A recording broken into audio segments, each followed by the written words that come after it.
नमस्कार दोस्तों। आज हम जो सेकंड ग्रेड की परीक्षा दे रहे हैं विद्यार्थी, विशेषकर उनके लिए कुछ बात करना चाहते हैं। और ये बात केवल उनके लिए नहीं, उन बच्चों के लिए भी है जो अभी कक्षा 10 में पढ़ रहे हैं। तो अभी जो हमारे राजस्थान में और पूरे भारत में एनसीईआरटी की किताबें लगती है। तो अभी जो 10वीं कक्षा में क्षितिज पुस्तक पाठ्यक्रम में लगती है। हिंदी में दो प्रकार के पाठ्यक्रम हैं, एक पाठ्यक्रम अ और एक पाठ्यक्रम ब। तो जो हिंदी माध्यम स्कूलें हैं वहाँ ये पाठ्यक्रम अ चलता है, और जो अंग्रेजी माध्यम के स्कूलें हैं वहाँ पाठ्यक्रम ब चलता है। तो आज हम जो हिंदी माध्यम की स्कूलें हैं या जिन्होंने पाठ्यक्रम अ को स्वीकार कर लिया है, ऐसे स्कूलों के जो बच्चे पढ़ रहे हैं उन बच्चों के लिए कुछ बातें हम इस वीडियो में साझा करेंगे। तो आप देख रहे हैं कि ये क्षितिज पुस्तक जो है वो भाग अ में लगती है। अब क्षितिज का शाब्दिक अर्थ क्या होता है या इस किताब का नाम क्षितिज क्यों रखा गया है, तो पहले उसको हम समझते हैं। देखिए, ये शब्द है क्षितिज। अब क्षिति का अर्थ होता है पृथ्वी। क्षिति का अर्थ होता है पृथ्वी, धरती, भूमि। और जय का अर्थ होता है जन्म लेने वाला। जैसे आपने शब्द सुना होगा, जलज, जल में जन्म लेता हो जलज, पंकज कीचड़ में जन्म लेता हो वो पंकज, पंकज उसको कमल को कहते हैं, वारिज पानी में जन्म लेता है उसको वारिज कहते हैं, वो भी उसको भी कमल कहते हैं। तो जय का अर्थ होता है जन्म लेने वाला और क्षिति का अर्थ होता है पृथ्वी। तो आपने देखा होगा कि जब हम छत पर खड़े होते हैं, जब हम खेत में खड़े होते हैं या हम खुले मैदान में खड़े होते हैं तो हम दूर तलक देखते हैं। तो दूर तलक देखते हैं तो हमें धरती और आकाश मिला हुआ दिखता है। तो ये जो मिले हुई स्थिति जो हमें दिखाई दे रही है, उस स्थिति को, उस स्थान को हम क्षितिज कहते हैं। तो अब ये जो क्षितिज है वो साहित्य में इसका क्या अर्थ होगा?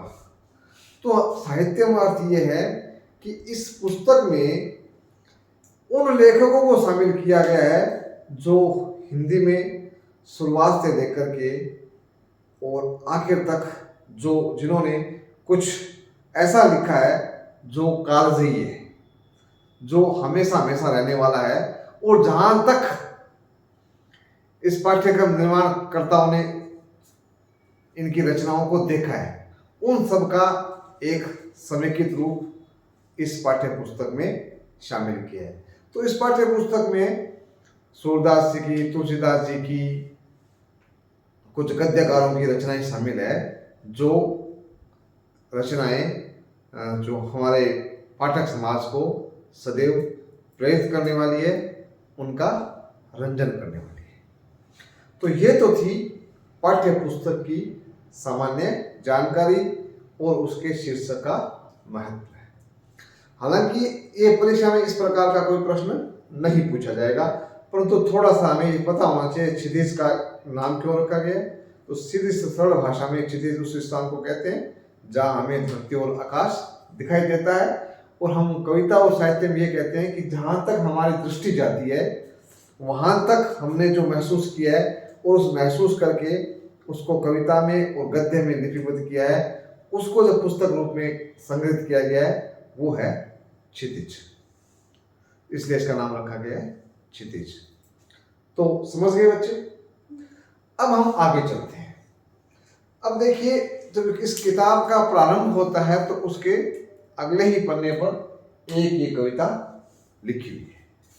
थोड़ा सा आप ध्यान देंगे कि हृदय सिंधुमति सीप समाना, स्वाति शारदा कहि सुजाना, जो बरसई बर बारी विचारू, हो ही कवित मुक्ता मनि चारू। ये जो कविताएं शुरू होती है, उस कविताओं की शुरुआत से पहले ये तुलसीदास जी की चौपाई रखी गई है। ये बालकांड है, उसमें 10 और जो 11 दोहे हैं उनके बीच में इस चौपाई का संकलन हुआ है। अब देखिए, ये चौपाई बताती है हमारी भारतीय पद्धति को कि भारतीय परंपरा में हम कविता किसे कहते हैं और कविता कैसे बनती है। सरल भाषा में जब हम कहते हैं कविता क्या होती है, तो सीधी सीधी भाषा में तो कविता ये होती है कि जो हम कुछ अलग तरीके से अपनी बात कहते हैं, जिसमें सामान्य बोलचाल की भाषा नहीं होती, उसको हम कविता कह देते हैं। जैसे आपको कहना है कि भाई मिलजुल कर रहना चाहिए, अगर प्रेम से नहीं रहते हो तो लड़ाई होती है तो उसमें गांठ पड़ जाती है। अब इसी बात को रेमटी कैसे कहते हैं कि रहीमन धागा प्रेम का मत तोड़ो छुटकार, और टूटे से फिर ना मिले मिले गांठ पड़ जाए। अब पहले जो बात हम कह रहे थे वो बहुत गद्य में कर रहे थे, और अब जो कविता एक बात की है वो कविता में कही जा रही है। इसमें दोहा छंद है, वो छंद अलग चीज है, दोहा बात कविता में कही जा रही है।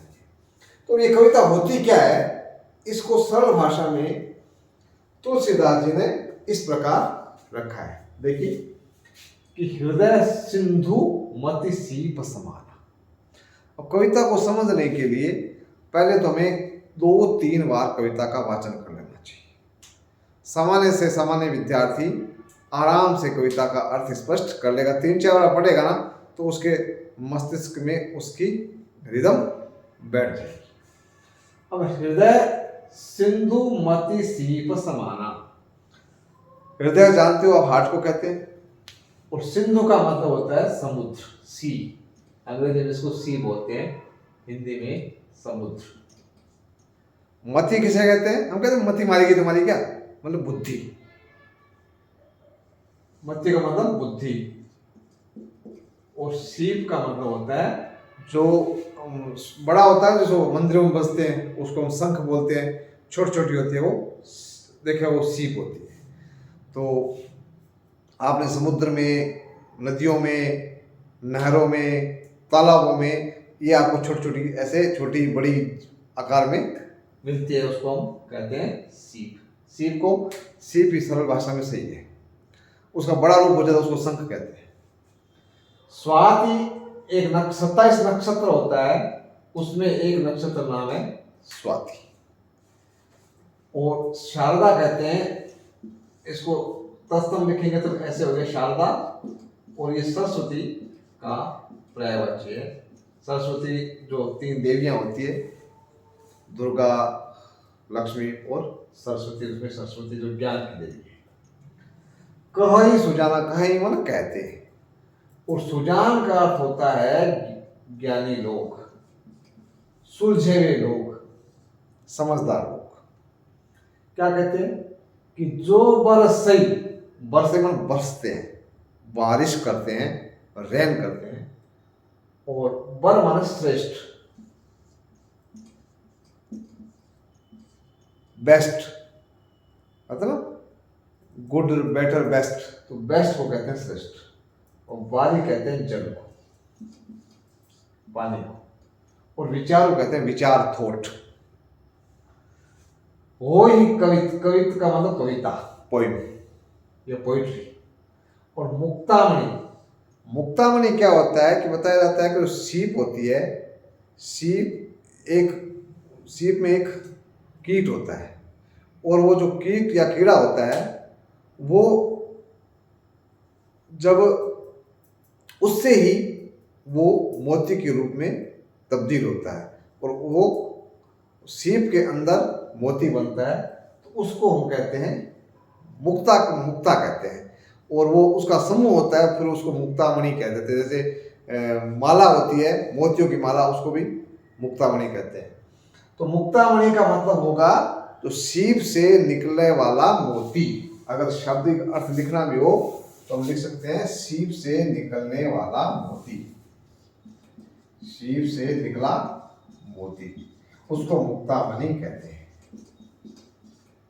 वो मोती होता है जो बहुत बहुमूल्य होता है, वो जो सीप से निकलता है। अब वो अलग अलग, बड़ा छोटा, अलग अलग उसकी क्वालिटी होती है।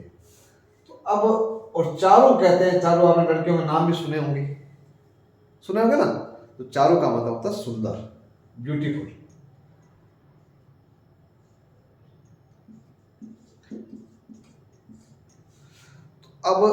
अब देखो पूरा इसका एक अर्थ हम स्पष्ट कर लेंगे सरल सी भाषा में। क्या करेंगे कि कविता कैसे बनती है कि हृदय है वो समुद्र के समान है, बुद्धि है वो सीप के समान है, स्वाति नक्षत्र जो है वो सरस्वती माता के समान है। ऐसा कौन कहते हैं? विद्वान लोग कहते हैं या ज्ञानी लोग कहते हैं। ज्ञानी लोग क्या कहते हैं कि हृदय हमारा समुद्र के समान होना चाहिए, बुद्धि हमारे सीप के समान होनी चाहिए, और जो स्वाति नक्षत्र है वो शारदा के समान हो। जो पर सही पर बार विचार हो और ये सब स्थिति हो और उस समय विचार की श्रेष्ठ बरसात हो। विचार की वर माना श्रेष्ठ, वारी माना जल को कहते हैं, श्रेष्ठ पानी बरसे होई कवि, तब ही कविता रूपी मोती, सुंदर मोती बाहर आते हैं। अब दोबारा सुनिए अच्छे से। एक बार थोड़ा सा तुलसीदास जी की अवधी भाषा में लिखी, थोड़ी सी क्या है कि पोइट्री क्या होती है उसके बारे में समझा रहे हैं, तो थोड़ी सी आपको मुश्किल आएगी, तो मैं साथ चलोगे आप पुनः इसको समझ जाओगे। वो ये कहना चाहते हैं, एक परंपरा ये कहा माना जाता है कि जब स्वाति नक्षत्र में पानी बरसता है और वो सीप पर पड़ता है तो सीप में से मोती बनते हैं और बाहर निकलते हैं, ऐसी माना जाता है, ऐसी मान्यता है। अब उसको कवि ने कविता के साथ जोड़ा है कि क्या से जोड़ा है कि जो हृदय है वो समुद्र के समान है। मतलब सीप कहाँ मिलती है? समुद्र में। समुद्र में अब ये हो गया हृदय के साथ किसको जोड़ा? समुद्र को। इसको समुद्र के समान हृदय और बुद्धि के समान सीप के समान बुद्धि, और स्वाति के समान स्वाति नक्षत्रों, और उस समय अच्छे अच्छे विचार की बारिश हो। मतलब जब बरसात कैसी हो? अच्छे विचारों की हो, और शारदा की कृपा हो, सरस्वती की कृपा हो, और बुद्धि कैसी हो? सीप के समान। सीप के समान इसलिए कहा गया जैसे सीप उसको ग्रहण कर लेती है, तो बुद्धि हमारी ऐसी ग्रहणशील वाली होनी चाहिए। और समुद्र क्या होता है? विशाल होता है। तो हमारा हृदय बहुत विशाल होना चाहिए जिसमें सब कुछ हम महसूस कर सकें। जैसे आपने देखा होगा तालाब में सीप छोटी होती है, नदी में थोड़ी बड़ी होती है, और समुद्र में और बड़ी हो सकती है। तो हमारा जो हृदय है वो समुद्र के समान विशाल होना चाहिए, हम सब बातों को ग्रहण कर सके, सब बातों को महसूस कर सके। बुद्धि कैसी होनी चाहिए? सीप जैसी होनी चाहिए। मतलब वो बुद्धि ग्रहणशील हो। बुद्धि ऐसी नहीं होगी बात इधर से आई इधर से निकल गई।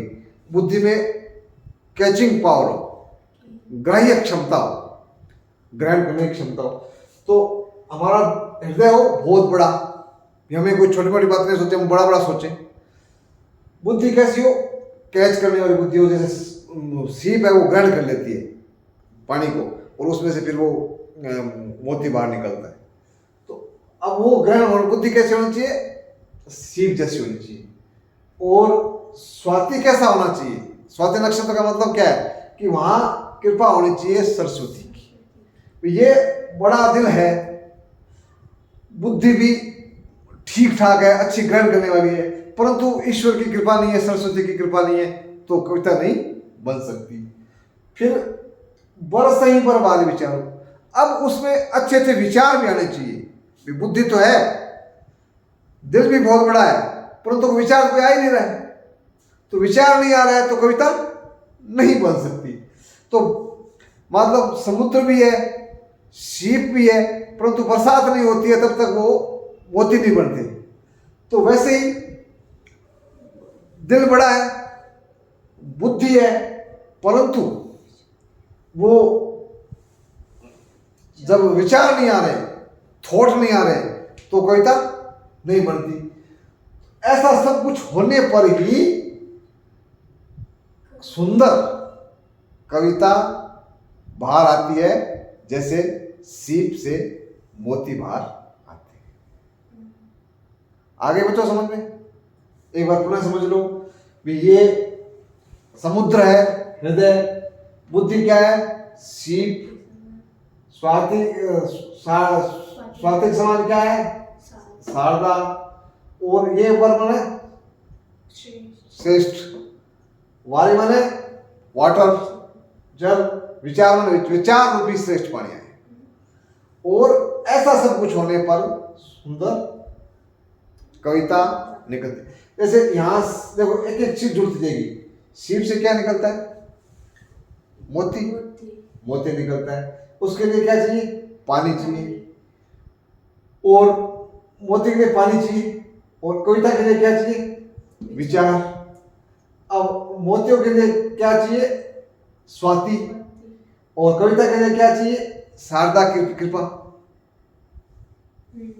और मोतियों के लिए क्या चाहिए, सीप, कविता के लिए क्या चाहिए, हृदय, और फिर मोतियों के लिए क्या चाहिए, सीप के लिए समुद्र होना चाहिए, और कविता के लिए चाहिए हृदय। यहाँ बीच में छोड़ गया है, कविता के लिए बुद्धि होनी चाहिए। समझ आ रहे हो? अब आप एक साथ यूं जोड़ सकते हो। देखो मैं इसे लिख रहा हूं, देखो कविता के लिए क्या क्या चाहिए, यहां से चलो, विचार, फिर यहां शारदा, फिर यहां सीप, फिर उसके आगे सिंधु मतलब समुद्र।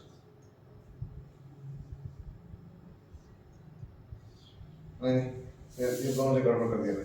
यहां चाहिए, देखो यहां चाहिए शारदा, यहां शारदा चाहिए, फिर यहां चाहिए मति, और फिर यहां चाहिए हृदय। ये तो चाहिए कविता के लिए। अब मोती के लिए क्या चाहिए, या मोती के लिए यहां से शुरू कर दो, पानी, फिर स्वाति,